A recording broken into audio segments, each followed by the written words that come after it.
La Genèse, chapitre 23. La vie de Sara fut de 127 ans. Telles sont les années de la vie de Sara.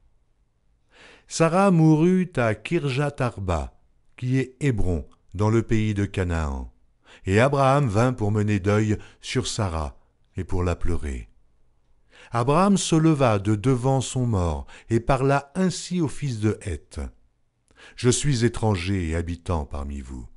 Donnez-moi la possession d'un sépulcre chez vous pour enterrer mon mort et l'ôter de devant moi. » Les fils de Heth répondirent à Abraham en lui disant « Écoute-nous, mon Seigneur. Tu es un prince de Dieu au milieu de nous. Enterre ton mort dans celui de nos sépulcres que tu choisiras.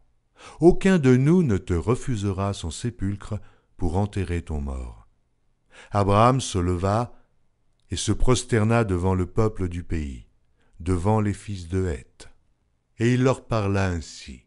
« Si vous permettez que j'enterre mon mort, et que je l'ôte de devant mes yeux, écoutez-moi, et priez pour moi, Éphron, fils de Tsochar, de me céder la caverne de Macpéla, qui lui appartient à l'extrémité de son champ, de me la céder contre sa valeur en argent, afin qu'elle me serve de possession sépulcrale au milieu de vous. » Éphron était assis parmi les fils de Heth.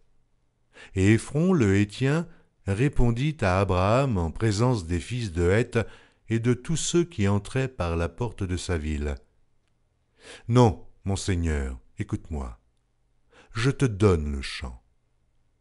Et je te donne la caverne qui y est. Je te les donne aux yeux des fils de mon peuple.